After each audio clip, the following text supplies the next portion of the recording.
இயேசு கிறிஸ்துவில் பிரியமான உறவுகளே, சோதனை சாதனையாக மாற வேண்டும். சோதனையிலேயே நின்றுவிடக்கூடாது. தேன் 1000 ஆண்டுகள் ஆனாலும் அது கெட்டு போகாது என சொல்லப்படுகிறது. உண்மையிலேயே தேன் எப்படி உருவாகிறது என்பது நமக்கு தெரியாது. நாம் அனைவரும் நினைத்து கொண்டிருப்பது மகரந்த அந்த பூவின் உள்ளே தேன் இருக்கிறது என்று நினைக்கிறோம். தேன் இருக்காது. அதுல அது குளவிகள் அருந்தக்கூடிய மது. அந்த மதுதான் அந்த பூவிலே இருக்கும்.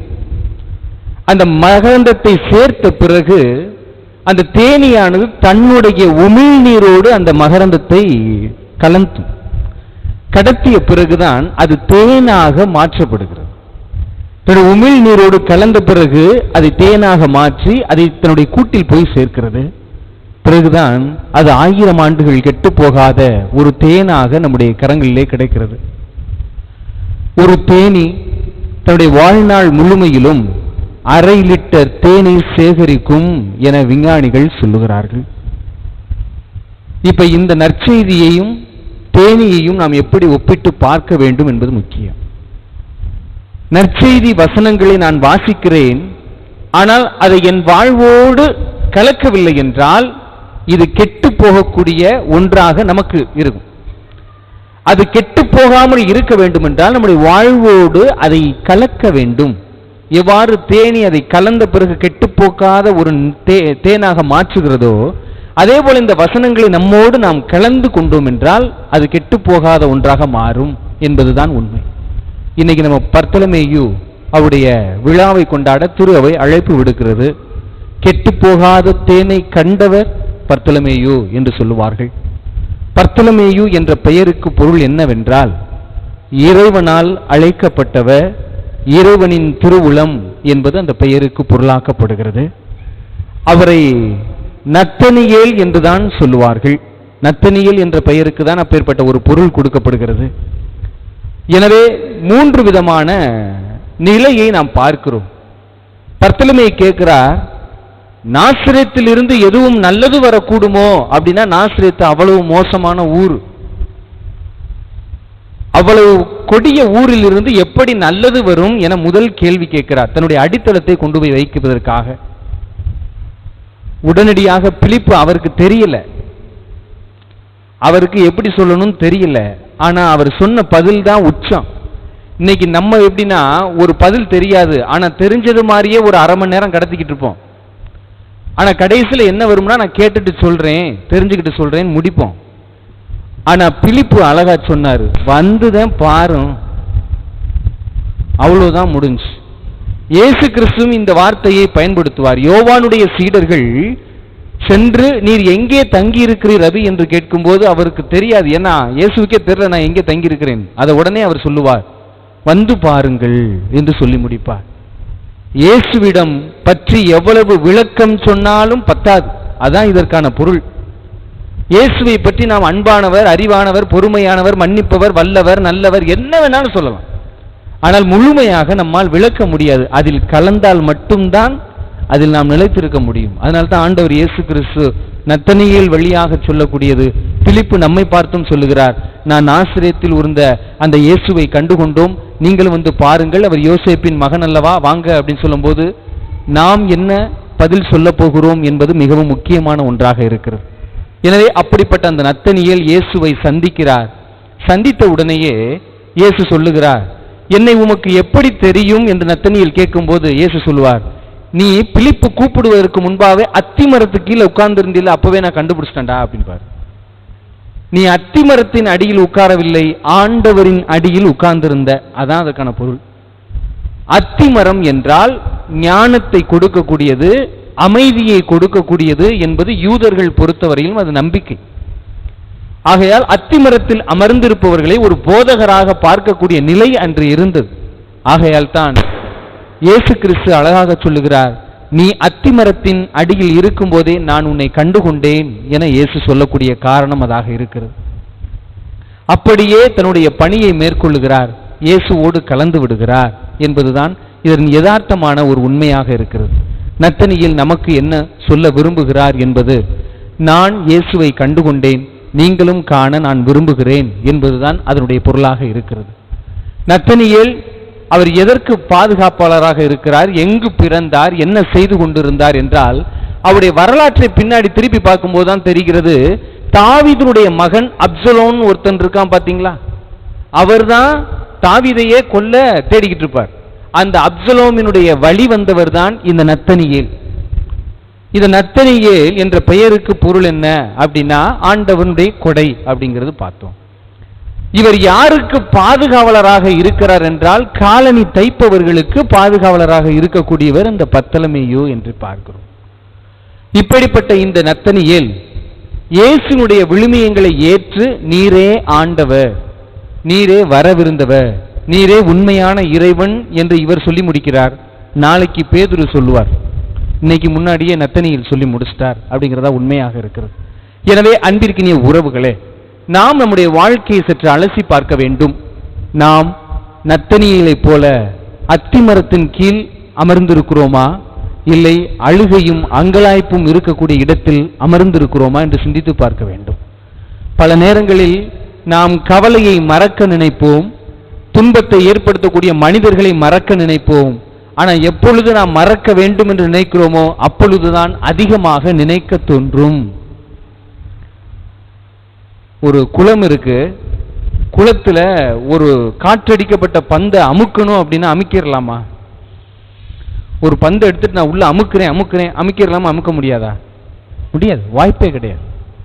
இந்த நாமும் அப்படித்தான் கவலைகளையும் கண்ணீர்களையும் மறக்க வேண்டிய மனிதர்களையும் ஒரு பலூனாக நிரப்பி அதை பிறகு அந்த குளத்துக்குள் அமுக்கி பார்க்கிறோம், அமுக்க முடியல, அது அமுங்காது. காரணம் என்னன்னா, நம்ம கடத்த விரும்புகிறோம், அந்த பிரச்சனைகளை நடந்து போக விரும்புறது இல்லை. ஆனா ஆண்டவர் சொன்ன இறைவசனத்தை நம்ம மறந்துடுறோம். திருப்பாடல் 91:12 என்ன சொல்றார்? சிங்கத்தின் மீதும் பாம்பின் மீதும் நடத்தி செல்வார். இதான் இந்த உலக கவலைகளை குறிப்பிட்டு காட்டக்கூடிய ஒன்றாக இருக்கிறது. இந்த சிங்கத்தின் மீதும் பாம்பின் மீதும் நடத்த வல்ல இறைவன் அற்பமான இந்த உலகத்தில் நம்மை நடத்தி செல்ல மாட்டாரா என்பதுதான் சீரும் சிறப்புமாக நாம் சிந்திக்கக்கூடிய ஒரு செயலாக இருக்கிறது. இறைவன் நம்மோடு இருப்பதை எப்படி நாம் உணர முடியும் என்பது சிந்திக்க வேண்டும். நாம் எங்கோ இருக்கக்கூடிய இறைவனை வணங்குகிறோமா, இல்லை நமக்குள் இருக்கக்கூடிய இறைவனை கண்டறிய முயல்கிறோமா என்பதுதான் முக்கியமாக இருக்கிறது. நாம் இறைவனை அங்கு வைத்து, திருச்சியில் வைத்தோ, வேளாங்கண்ணியில் வைத்தோ, வாடிப்பட்டியில் வைத்தோ தான் பார்க்கிறோமே ஒழிய, நம் அருகில் இறைவனை வைத்து பார்க்க மறந்து விடுகிறோம், மறுத்து விடுகிறோம் என்பது உண்மை. ஏன் சொல்றேன்? யாருக்கெல்லாம் இறைவன் எங்கோ இருப்பது தெரிகிறதோ அவர்களெல்லாம் தன்னுடைய வாழ்விலே போய் அதிகமாக பேசுவாங்க, கோபம் அதிகமாக படுவாங்க, பிறரை ஏமாத்துவாங்க, பிற எரிச்சல் படுவாங்க, குடும்பத்தில் நிம்மதி இருக்காது, கஷ்டம் இருக்கும். காரணம் என்னன்னா, வாங்க வேளாங்கண்ணி போயிட்டு வருவோம், வாங்க வாடிப்பட்டி போயிட்டு வருவோம். ஏன்னா எங்க இருக்கிறாங்க? இறைவன் எங்க இருக்கிறாரு? அங்கே போயிட்டு வந்தாதான் மனசுக்கு நிம்மதியா இருக்கு. நல்லா கவனிச்சுக்குங்க, போகக்கூடாதுன்னு சொல்லல, இதனுடைய ஆள் மனதை நீங்க புரிஞ்சுக்குங்க. நீங்க வேளாங்கண்ணிக்கு போயிட்டு வந்தோன்னு, வேளாங்கண்ணிக்கு போனோன்னு மகிழ்ச்சியா இருப்பீங்க, ஆனா திருப்பி வீட்டுக்கு தான் வருவீங்கிறத ஏன் மறந்துடுறீங்க?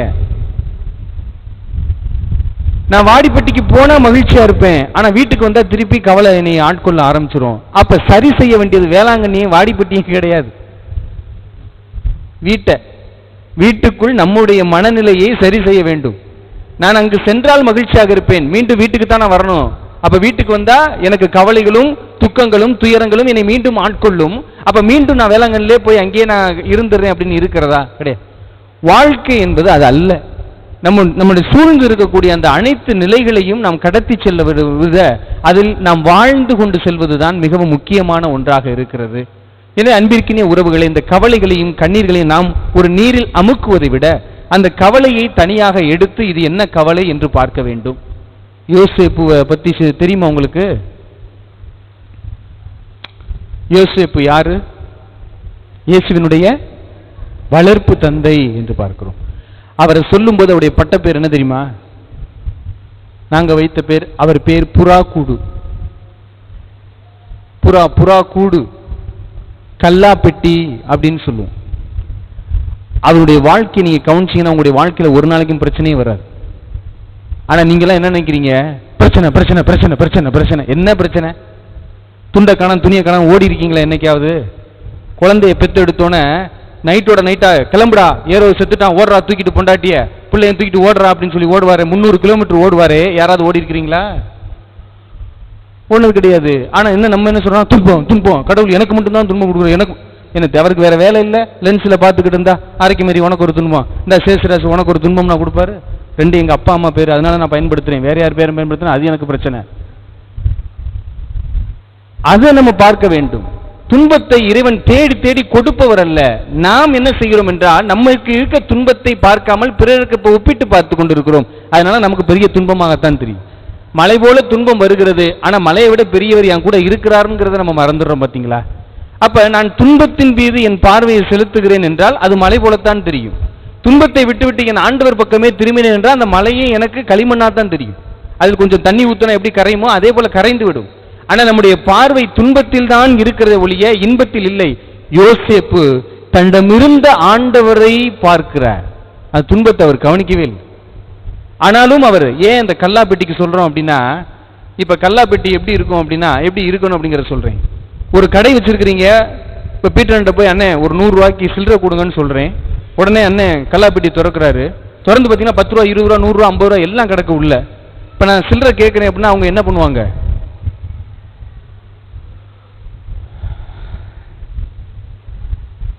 கொஞ்சம் கொஞ்சமா எடுப்பாங்க. எங்க 10 ரூபா இருக்கு, எங்க 50 ரூபா இருக்கு, எங்க 100 ரூபா இருக்குன்னு எடுப்பாங்க. இப்ப அதே கல்லாப்பெட்டியை திறந்து பாத்தீங்கன்னா 10 ரூபா ஒரு பக்கம், 20 ரூபா ஒரு பக்கம், 50 ரூபா ஒரு பக்கம், 100 ரூபா ஒரு பக்கம் இருக்கு. இப்ப என்ன வராது? எந்த யோசனையும் வராது. 10 ரூபாயில ஒரு 5 தாள், 50 ரூபாயில ஒரு தாள், 100 ரூபாயில ஒரு தாள், 200 ரூபாய்க்கு இந்தாங்க சில்லறை அப்படின்னு சொல்லி கொடுத்துருவார். இப்படித்தான் உங்க மனசையும் உருவாக்க யோசிப்பு சொல்லி கொடுக்கிறார். உங்க மனசை உருவும் போது அந்த கல்லாப்பெட்டியை திறக்கும் போது உள்ள குழப்பமா பிரச்சனையை போட்டு அடிக்கி வச்சிருந்தீங்கன்னா குழப்பமா தான் இருக்கும். நீங்க இன்னைக்கு ஒரு பிரச்சனையை சிந்திக்க முடியாது. ஒரு பிரச்சனையை சிந்திச்சுக்கிட்டே இருப்பீங்க, இன்னொன்று மகளை பத்தி கவலை வரும், மகளை பத்தி சிந்திப்பீங்க, கணவனை பத்தி சண்டை வரும், கணவனை பத்தி சிந்திச்சிருப்பீங்க, மனைவியை பத்தி சண்டை வரும், மனைவியை பத்தி சிந்திப்போம், பக்கத்து வீட்டுக்கார மரத்தை வெட்டுறான்னு சொல்லி கத்திக்கிட்டு இருப்பான். இதுதான் பெரிய பிரச்சனையாவே இருக்கும். அது உதாரணத்துக்கு என்ன சொல்லணும்னா, எங்க வீட்டில் கோழி வளர்த்தோம். அப்ப பக்கத்து வீட்டில் சண்டை, காலையில தான் சண்டை. அந்த வீட்டில் ஒரு பாட்டி இருந்தாங்க, வயசான பாட்டி. அப்ப இந்த சேவல் வந்து கொஞ்சம் ஊம குசும்பு அதிகமாச்சு. இது வேணுக்குனே அந்த பக்கம் போயிட்டு வருது. நான் அந்த வீட்டுக்கு முன்னாடி இப்படியே நின்றுக்கிட்டே இருக்கிறேன். அப்ப இந்த கோழி போயிருச்சான் அந்த பக்கம். அந்த ஆயா சொல்றாங்க, எங்கோட்டு கோழி போயிட்டு வந்துருச்சு, இப்ப அவங்கோட்டு கோழி எங்க பக்கம் வந்துருச்சு. இந்த கோழி வந்துட்டு போனது, அவங்கோட்டு கோழி வந்துட்டு போனோன்னு அந்த கோழியை பார்த்து சொல்றாங்க, முட்டாள் கோழியே, அவங்க நம்ம சண்டைக்காரன் உனக்கு தெரியாது, அந்த பக்கம் ஏன் போற? கோழிக்கு வகுப்பு எடுக்கிறாங்களாம். ஏன்னா அதுக்கு 6 அறிவு இருக்கு பாத்தீங்களா. அப்பொழுதுதான் எனக்கு உண்மையான ஒரு ஆன்மீகம் புரிந்தது. நம் மனம் எங்கு சண்டையிலும் சச்சரவில் இருக்கிறதோ அங்குதான் நோக்கி செல்கிறதே ஒழிய இங்கு வரவில்லை. அந்த ஆயா அழகா சொன்னாங்க, முட்டாள் கோழியே, அவங்க நம்ம சண்டைக்காரங்க, அங்கே ஏன் போற? நான் அன்னைக்கு ஒரு பெரிய குழப்பத்தில் இருந்தேன். ஒரு கேள்வி என்னை கொண்டு ஆட்டி படைத்தது. ஏன் இயேசு பெத்லகேமில் பிறந்தார், இந்தியாவில் பிறக்கல? இந்த கேள்விதான்.